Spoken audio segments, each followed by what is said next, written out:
Now, before we start this video, I just want to be drop dead honest. The audio does kind of suck in this video just a little bit. It was solely based off the circumstances I was under when recording the video, and it didn't necessarily turn out the way I wanted it to. And it's kind of annoying, but it is what it is. And so basically, I'm giving you a fork in the road here.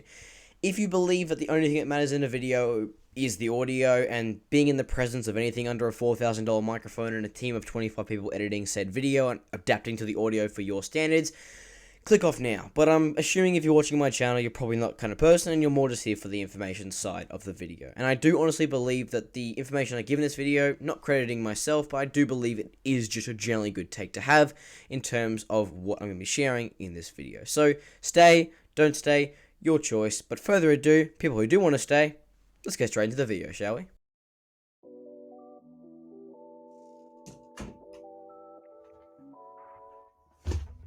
Hey boys.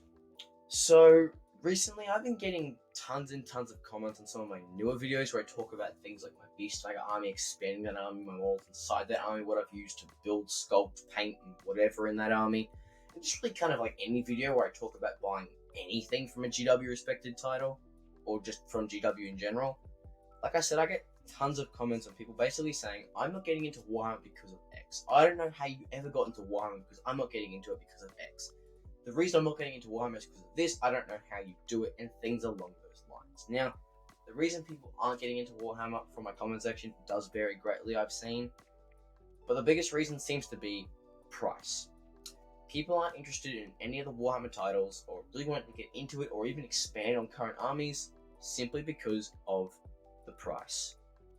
And to everyone who believes that statement is true, and the value to cost you get for each kit, box set, combat patrol, whatever, is greatly skewed in GW's favor, I 155% agree with you. I've never, ever seen something so incredibly out of whack with value to the player's side more than a GW Warhammer kit. I am sick and tired of spending like $60 to even $100 for 3 models. Not to talk about like the cheapest box set I've found for Warhammer was the Horus Heresy Age of Darkness box set, which to people like looking in was a bargain. People looking out are seeing it as like, that's the ridiculous price for little plastic figurines running around a tabletop. So the prices you get for the GW kits absolutely suck. I don't think there's ever been anything, like I said, more skewed in GW's favor to make as much money with little value by selling kits with unpainted, unbuilt plastic models, which averages around more than $40 per kit. Doesn't really matter what, usually it'll be above $40. Now, that is not the only reason I think people are getting kind of mad and don't want to get into GW. You also see all over the internet, people complaining about GW who are already in the hobby and do stuff in the hobby. And the biggest one being the Space Marine kind of issue that's going on right now. You see Space Marine 2.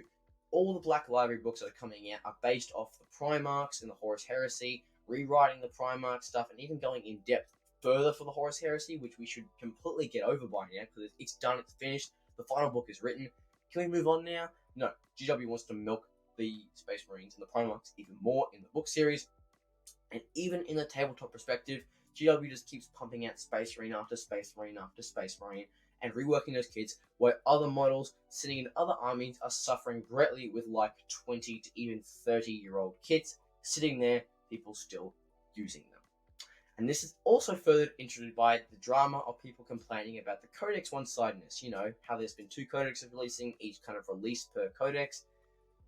You know, the meme right now is you flip a coin and you either get the good side or the bad side. You look at the Orcs and the Adeptus Custodes. Orcs codex was beautiful, amazing, just generally a smexy codex overall. I loved it. Adeptus Custodes couldn't exactly speak the same volume because one of their literal detachments, just for reference sake, literally cost almost $3,000 to build a functional army. Yeah, a bit ridiculous. You look at the newest one, which is Adeptus Sororitas and Genestealer Cult. Adeptus Sororitas got an amazing codex that people are loving to go forth, and Genestealer Cult kind of sucks ass now because of their new codex. And it seems to kind of continue on with that notion. And people just keep getting mad, GW. And all these reasons, and probably a couple more reasons I haven't explained, are being plastered all over the internet. People who are making content, including myself, are complaining about these things. People who want to get into Warhammer are seeing these things.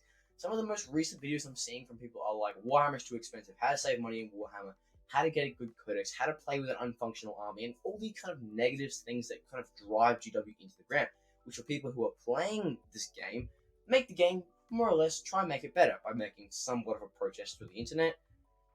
But for people who are playing and coming into the hobby, it doesn't exactly look very appealing, seeing the whole player base almost try and turn against the people who are making their favorite hobby. And with most of the arguments, I can say I completely agree. The Space Marine issue, the Codex issue, and most definitely the pricing issue. But the reason I'm making this video is not to complain or whine about GW, not to say they suck, and not to say that you need to do something else and basically never buy a kit from them again, although some of that is viable. I'm here to say that even through all the negativity you see, even through all the extensive amounts of complaining and whining that the GW community, or the general Warhammer community does, 40k, Horus Heresy, Age of Sigmar, Old World, things like that are still fun to play.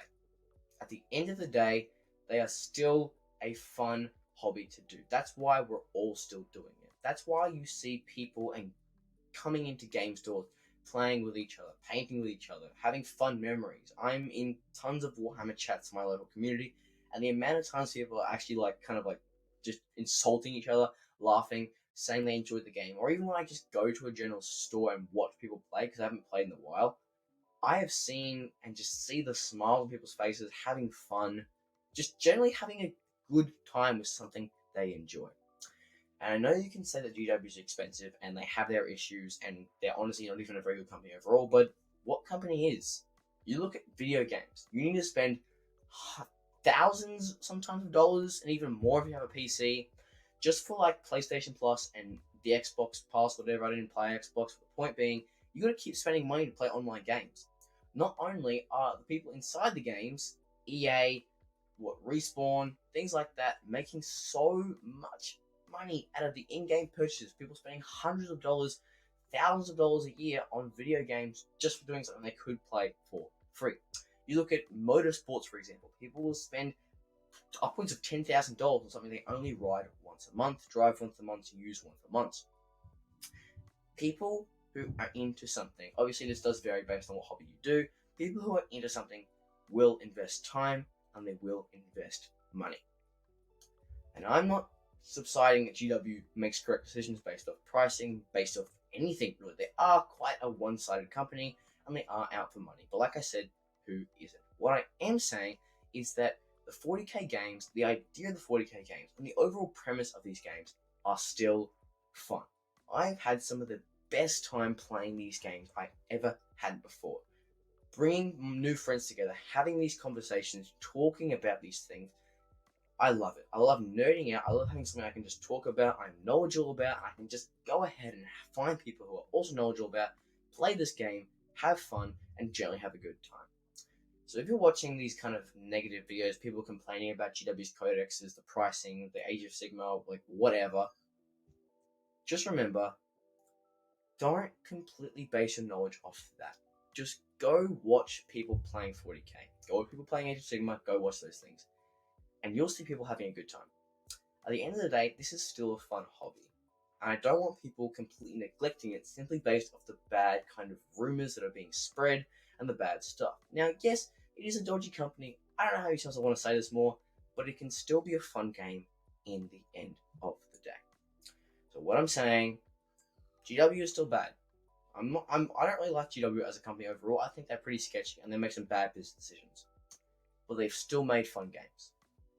And so, don't completely base your idea off people just complaining and just whining, and the games that they're whining about are still overall fun.